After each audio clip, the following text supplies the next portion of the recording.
अस्सलाम वालेकुम एवरीवन, मैं हूं Saviya Sardar. Welcome back to another video. उम्मीद करती हूँ कि आप सब लोग बिल्कुल खैरियत से होंगे, ठीक ठाक होंगे और बहुत खुश होंगे। अल्हम्दुलिल्लाह मैं भी यहाँ बिल्कुल ठीक ठाक हूँ और ये मेरा 2025 का पहला व्लॉग है। इस वक्त तकरीबन 8 बजे का टाइम है और मैं उठ के फ़्रेश होके बस अपने रूम को संवारने में लग गई। आज मैं नाश्ता करने पहले नहीं गई। मैंने सोचा कि रूम की पहले हालत ठीक की जाए और उसके बाद फिर कुछ करेंगे। तो सबसे पहले मैं यहाँ पर चेंज कर रही हूँ अपनी बेडशीट। ये जो बेडशीट मैंने हटाई है तो इसको भी मुझे बिछाए हुए शायद 20 दिन भी पूरे नहीं हुए थे, लेकिन मैंने सोचा कि अब नया साल आ गया तो हर चीज़ सही साफ़ सुथरी होनी चाहिए, अच्छी से होनी चाहिए। तो फिर इसलिए अब जो है मैं यहाँ पर बेडशीट अपनी चेंज कर रही हूँ। उसके बाद मैंने हल्की फुल्की डस्टिंग की थी, सारी चीज़ों को संवार लिया था और सफाई मैंने की थी बिल्कुल बाद में, कोई 10 बजे के बाद ही मैंने सफाई की थी। हम लोग कोई सेलिब्रेट नहीं करते न्यू ईयर को, बस ये है कि सफाइयाँ वगैरह हो जाती हैं, अच्छे कपड़े पहन लिए, अच्छा खाना खा लिया, बस ज़्यादा बाहर नहीं जाना। और इस दफ़ा तो जो है जो फायरवर्क्स भी हुआ था वो मैंने नहीं देखा। पिछले 2 साल से तो मैं देख रही थी, जब मैं आई हूँ पहले साल पे तब तो बहुत ही कम था, बहुत ही कम लोगों ने किया था, लेकिन जो मैंने इस साल देखा ही नहीं बिल्कुल भी, तो बहुत ही ज़बरदस्त था। यहाँ पर तो 10 बजे से ये सब कुछ होना शुरू हो गया था, पटाखे तो ये तो वो, हमारी गली में इतने तो लोग इतने ज़्यादा एक्साइटेड हो जाते हैं यहाँ पर। और 12 बजे तक तो बस इतनी ज़्यादा आवाज़ें कि मेरी नींद से आँख ही खुल गई, लेकिन फिर भी मैं नहीं देखने गई। मेरा दिल तो चाह रहा था कि मैं देखूं, पर मैं उठी ही नहीं। मैंने कहा छोड़ो, क्या ज़रूरत है देखने की। कभी कभी सुस्ती इतनी होती है ना कि कुछ भी करने का दिल नहीं चाह रहा होता। आप उठ भी गए, आप देख भी रहे हैं, आप सुन भी रहे हैं, लेकिन फिर भी ये हालत होती है कि बस छोड़ो छोड़ो। और फिर साथ में मेरा बेटा भी सोया हुआ था। फिर मैंने सोचा कि कहाँ मैं इसको नीचे छोड़कर जाऊंगी छत पे और देखूंगी, और रूम की विंडो से इतना कोई ख़ास नज़र नहीं आएगा, छत पे जाके अच्छा नज़र आना था। तो बस फिर इसलिए मैंने छोड़ दिया। और ये हैं 2025 की पहली सुबह के नज़ारे। अच्छा मौसम था, ठंडी ठंडी हवा चल रही थी, बहुत क्लाउडी नहीं था लेकिन थोड़ा थोड़ा क्लाउडी था, थोड़ा सनी भी था, लेकिन मौसम ठीक था, बहुत गर्मी नहीं थी और अच्छी हवाएं चल रही थी, तो मज़ेदार मौसम था।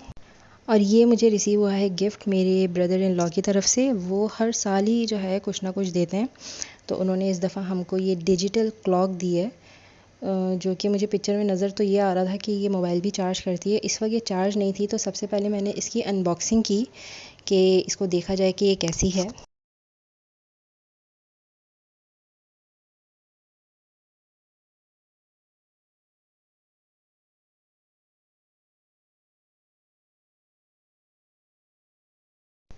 इस वक्त जो है इसकी बिल्कुल ही बैटरी लो थी, तो मैंने सोचा कि पहले इसको चार्ज करते हैं और फिर देखेंगे इसकी क्या सूरत हाल है और क्या क्या फ़ंक्शन है इसके। इसके सारे फ़ंक्शन जो हैं बुक में लिखे हुए हैं, मैंने बुक पढ़ी नहीं थी, बस मैंने इसको थोड़ा चार्ज किया और ऑन करके देखा ये कैसे मतलब वर्क करती है। तो वैसे मुझे जो लगता है कि लिविंग रूम के लिए या ड्राइंग रूम के लिए बेस्ट है, बहुत अच्छा लगेगा इसको वहाँ पर रख कर। और अभी मैंने खैर अपने रूम में तो रखी ही नहीं है। रूम में अगर मैं रख दूँ और मेरा बच्चा इसको ऑपरेशन करके इसका सारा हाल ख़राब कर देगा, इसलिए मैंने इसको वापस पैक कर दिया था। थोड़ा चार्ज करके देखा था कि कैसे वर्क करती है, तो वो आगे आपको दिखेगा।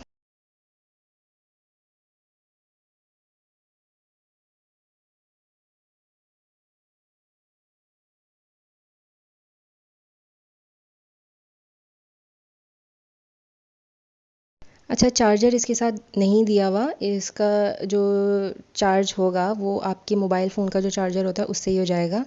तो ये कुछ इस तरह से नज़र आती है और इसके पीछे कुछ ऑप्शन वगैरह थे, कुछ बटन वगैरह, उसके अंदर अलार्म भी था और बहुत सारी चीज़ें थी, वो भी मैंने कुछ भी चेक नहीं किया, तो वो सब मैं बाद में चेक करूँगी। और बस थोड़ा सा चार्ज करके इसको चेक करके मैंने वापस पैक करके रख दिया था। उसके बाद तैयार श्यार होके हम लोग निकल गए थे बाहर, क्योंकि मुझे जाना था किसी काम से, तो मेरे हस्बैंड भी साथ गए थे। तो धूप इस वक्त बहुत ज़्यादा थी, सुबह बहुत अच्छी थी, मतलब सुबह अच्छा मौसम था, लेकिन अब भी इतनी तेज़ धूप थी कि हालत बुरी हो गई चल चल के। अच्छा।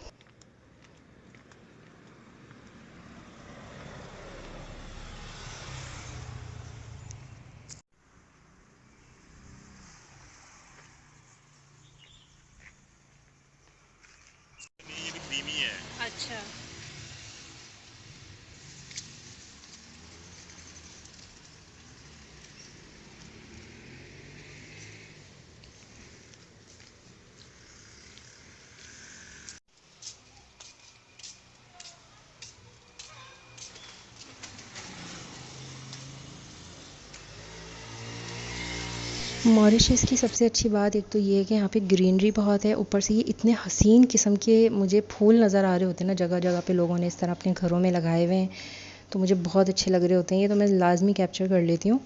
और बस चलते फिरते फिर मुझे आगे नज़र आ गई एक पाकिस्तानी चीज़, जो कि पाकिस्तान में इस तरह की चीज़ें पाई जाती हैं। जब मैंने देखा तो मैंने कहा ये तो बिल्कुल ही ट्रक वाला सीन हो गया है, बिल्कुल ही मतलब लाइटें वाइटें लगी हैं एक साइकिल पे बिल्कुल पाकिस्तान की तरह। तो ये कुछ इस तरह से नज़र आ रही थी। मैं इससे पहले भी इस रास्ते से ही गई थी, तब भी मैंने यही देखी थी, और इस बार भी वो ये खड़ी हुई थी, पता नहीं कोई इसको चलाता नहीं है या फिर ऐसे ही सजाने के लिए लगाई हुई है। तो फिर मैंने सोचा कि आज मैं इसको रिकॉर्ड करके आप लोग के साथ भी शेयर करूँगी। और बस तकरीबन 1 घंटे के बाद हम लोग अपना काम शाम ख़त्म करके वापस घर आ गए थे, तो मैंने सोचा कि आज कुछ मीठा बनाते हैं मज़ेदार सा। मैंने काफ़ी अरसा ही हो गया केक नहीं बनाया, शादी से पहले मैं बहुत बनाती थी। तो फिर मैंने और मेरी सिस्टर इन लॉ ने सोचा कि हम दोनों मिलके केक बनाते हैं। तो यहाँ पर चॉकलेट मेरे पास रखी हुई थी, और ये इतने मज़े की चॉकलेट है ना, तो आधी चॉकलेट मैंने निकाल ली थी केक बनाने के लिए, बाकी हमने खाने के लिए रख दी थी। तो इसको मैं डबल हीटिंग मेथड पे मेल्ट करूँगी, और क्योंकि मैं बना रही हूँ ब्राउनी, लेकिन मेरी जो ब्राउनी है ना वैसी ही नहीं बनी थी जैसे मैं शादी से पहले बनाती थी, लेकिन खैर बन गई थी, सबने खा ली थी, अच्छी थी, इतनी बुरी भी नहीं बनी थी। और अब यहाँ पर मैंने चॉकलेट को मेल्ट होने के लिए रख दिया, और अब करेंगे बाकी की तैयारी केक मतलब ब्राउनी बनाने की।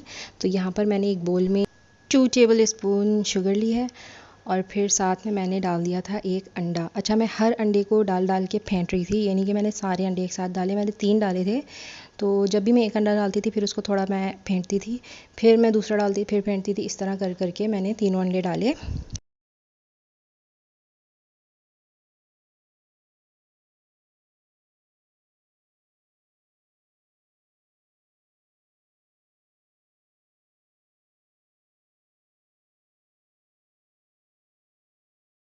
अच्छा, जब भी अंडे डालने हैं तो तकरीबन 1-1 मिनट तक हर अंडे को फेंटना है अच्छे से। और यहाँ पर तीनों अंडे अच्छे से फेंट चुके हैं, और अब मैं इसके अंदर ऐड कर रही हूँ वनीला एसेंस। वैसे ही केक के अंदर डालें तो बहुत ही मज़ा आता है, मैं पहले नहीं डालती थी, लेकिन अब मुझे इसकी अहमियत का अंदाज़ा हो गया है।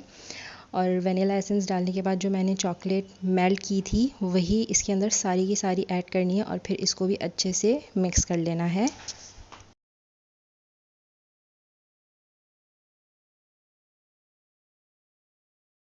अब इसके बाद वही सारी चीज़ें जो केक में डलती हैं, कोको पाउडर, बेकिंग पाउडर और मैदा वगैरह।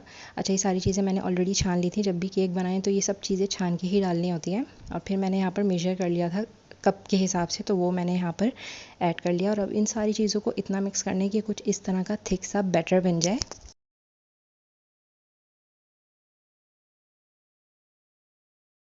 बैटर हो गया बिल्कुल अब रेडी, और अब इसको मैं बनाऊंगी स्टोव पे। मैं मेरे पास ओवन वगैरह यहाँ पे कोई नहीं है, तो मैं स्टोव पे ही बनाती हूँ। तो यहाँ पर मैंने एक कढ़ाई लेके उसको रख दिया है बिल्कुल लो फ्लेम पे गर्म होने के लिए, तकरीबन 10 मिनट के लिए। तब तक मैं यहाँ पर जो है सारी सेटिंग करी हूँ केक बनाने की। यहाँ पर मैंने जो है एक पेपर लेकर वो एक बर्तन में लगा दिया, और फिर उसके बाद यहाँ पर मैंने अप्लाई कर दिया बटर। पूरा अच्छे से कोट करना है बटर, कोई जगह नहीं छोड़नी। अच्छे से मैंने यहाँ पर बटर लगाने के बाद जो मैंने केक का सॉरी ब्राउनी का, बार बार मैं केक ही बोल रही हूँ, ब्राउनी का जो बैटर मैंने बनाया था वो सब मैंने इसके अंदर ऐड कर दिया।